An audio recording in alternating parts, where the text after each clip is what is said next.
आप सभी का हमारे YouTube channel Matric Mind Classes में स्वागत है। और हम लोग पॉलिटी की सीरीज को आगे बढ़ा रहे हैं। और जैसा कि हमने आपसे कहा था कि ये जो पॉलिटी की सीरीज है ये आपको शून्य से शिखर तक पहुंचाएगी। तो आप लोग इस सीरीज को लगातार देखते रहे और जो भी क्वेश्चन पूछे जा रहे हैं उन क्वेश्चन को नोट करते जाएं। और आप लोग देखेंगे कि बहुत ही कम दिनों में आप लोग पॉलिटी के अच्छे जानकार हो जाएंगे। तो चलिए स्टार्ट करते हैं आज का डे 5। और डे 5 में हम लोग डिस्कस करने वाले हैं पॉलिटी के टॉप 5 क्वेश्चन और उसके साथ साथ कुछ एक्स्ट्रा इम्पॉर्टेंट फैक्ट भी हम लोग बताते चलेंगे। चलिए देखते हैं। तो जो फर्स्ट क्वेश्चन पूछा गया है, भारत राज्यों का संघ है। क्या पूछा गया है? भारत राज्यों का संघ है, यह अवधारणा कहां से ली गई है? क्या पूछा गया है? भारत राज्यों का संघ है, यह अवधारणा कहां से ली गई है? ऑप्शन दिए हुए कनाडा से ली गई है, अमेरिका से ली गई है या फिर आयरलैंड से ली गई है। तो ये तीन ऑप्शन यहां पे दिए हुए हैं और हम लोगों को इसका आंसर देना है कि भारतीय संविधान में भारत राज्यों का संघ है, यह अवधारणा किस देश से ली गई है? तो आप लोगों को ये पता है कि जो आयरलैंड है इससे क्या लिए गए हैं? नीति निर्देशक तत्व लिए गए हैं। क्या लिए गए हैं? आयरलैंड से नीति निर्देशक तत्व लिए गए हैं।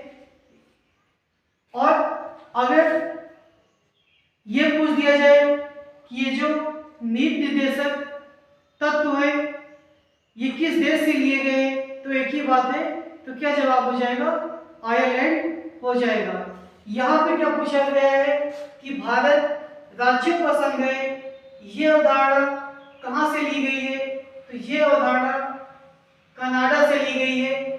ये आप लोग याद रखिएगा कि भारत राज्यों का संघ है, यह अवधारणा कहां से ली गई है? तो यह अवधारणा कनाडा से ली गई है। और इसके पहले वाले एपिसोड में हम लोग डिस्कस कर चुके हैं कि जो भारतीय संविधान की प्रस्तावना है इसकी अवधारणा कहां से ली गई है और इसका विचार कहां से लिया गया है। दोनों देश को हम लोगों ने डिस्कस किया था। तो विचार कहां से लिया गया था? विचार अमेरिका से लिया गया है। और जो उसकी भाषा है, भाषा कहां से ली गई है? तो वो ऑस्ट्रेलिया से ली गई है। तो इसलिए कि हम लोगों ने 4 देश के विषय में पढ़ लिया कि जो भारतीय संविधान के स्रोत है वो कौन कहां से लिए गए हैं। तो इसको भी हम लोग क्रम से आगे बढ़ाते रहेंगे, आप लोग नोट करते चलिए। सेकेंड क्वेश्चन, उच्च न्यायालय का प्रावधान किस भाग में है? बहुत ही बढ़िया क्वेश्चन। कल हम लोगों ने डिस्कस किया था उच्च न्यायालय पे ही, और आज हम लोग बात करने वाले हैं कि उच्च न्यायालय का जो प्रावधान है यह भारतीय संविधान के किस भाग में है। इस बात का आंसर आप लोगों को देना है कि जो उच्च न्यायालय है वो भारतीय संविधान के किस भाग में है। तो आप लोग याद रखिएगा कि जो उच्च न्यायालय है ये भारतीय संविधान के भाग 6 में इसका उल्लेख किया गया है। क्या याद रखेंगे कि जो उच्च न्यायालय है इसका उल्लेख भारतीय संविधान के भाग 6 में किया गया है। थोड़ा कल के टॉपिक पे आते हैं। हम लोगों ने क्या डिस्कस किया था कि जो कुल उच्च न्यायालय है इनकी संख्या कितनी है? तो इनकी संख्या कितनी बताई गई थी? इनकी 25 बताई गई थी। और इसके साथ साथ ये भी बताया गया था कि 2 केंद्र शासित यानी कि यूटी हमारे ऐसे हैं जिनका अपना स्वयं का उच्च न्यायालय है। तो ये बात समझ में आ गई होगी। लेकिन अगर कभी आपसे ये क्वेश्चन पूछ दे कि केंद्र शासित प्रदेश को छोड़कर, ध्यान दीजिएगा, अगर ये पूछ दे कि केंद्र शासित प्रदेश को छोड़कर उच्च न्यायालय की संख्या कितनी है, तो आप लोग याद रखेंगे 23 केंद्र शासित प्रदेश को छोड़ के होगी। तो 23 हमारे राज्यों के हो गए, 2 केंद्र शासित प्रदेश के हो गए, कुल संख्या कितनी हो गई 25 उच्च न्यायालय। किस भाग में इसका उल्लेख किया गया है, तो भाग 6 में इसका उल्लेख किया गया है। और इसके साथ साथ 2 यूटी कौन कौन से हैं, तो याद रखिएगा आपको कि ये दिल्ली और जम्मू कश्मीर है। ये 2 यूटी ऐसे हैं जिनका अपना स्वयं का उच्च न्यायालय है। तो ये था क्वेश्चन नंबर 2। तो इसका आंसर क्या होगा कि उच्च न्यायालय का जो प्रावधान है वो भाग 6 में है। बी ऑप्शन आपका करेक्ट आंसर होगा। क्वेश्चन नंबर 3 देखते हैं। 3 में भारतीय संविधान की प्रस्तावना में भारत शब्द का उल्लेख कितनी बार है। ये उससे भी बढ़िया क्वेश्चन है। आप लोग ये छोटी छोटी बातें बिल्कुल याद रखें। क्या पूछा गया है कि भारतीय संविधान की प्रस्तावना में भारत शब्द का उल्लेख कितनी बार है।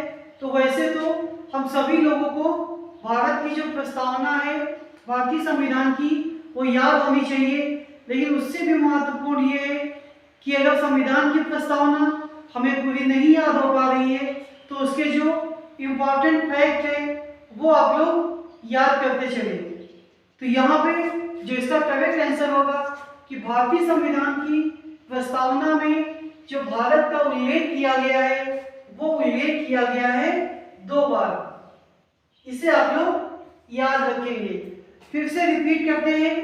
न्याय कितने प्रकार के 3, स्वतंत्रता कितने प्रकार की 5, और उसके साथ साथ जो समता थी, समता कितने प्रकार की, तो समता 2 प्रकार की थी।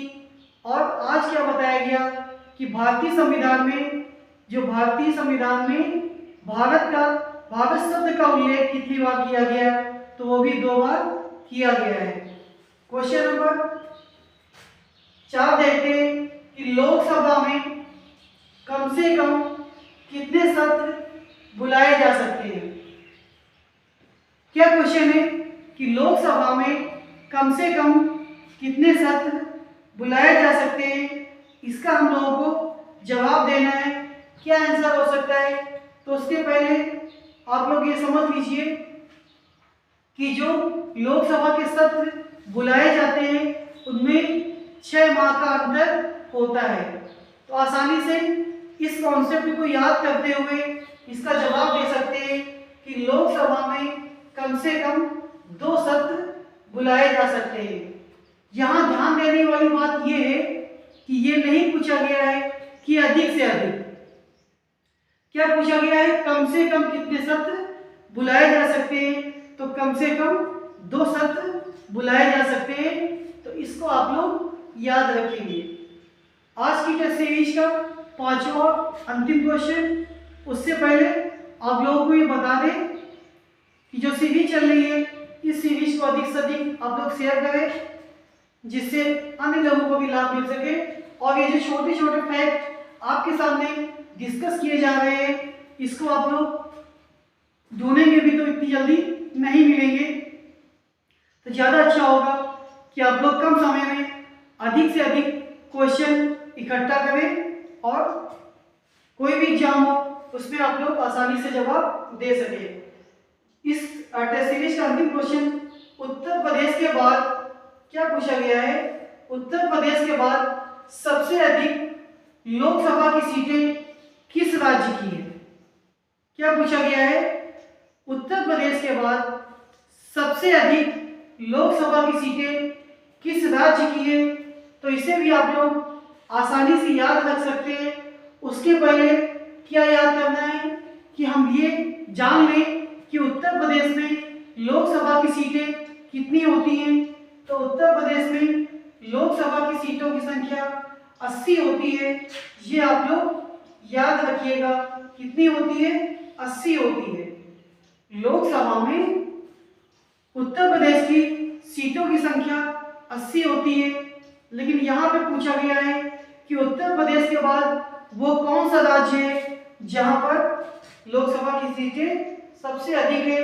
तो याद कर लीजिए महाराष्ट्र आपका करेक्ट आंसर होगा कि लोकसभा की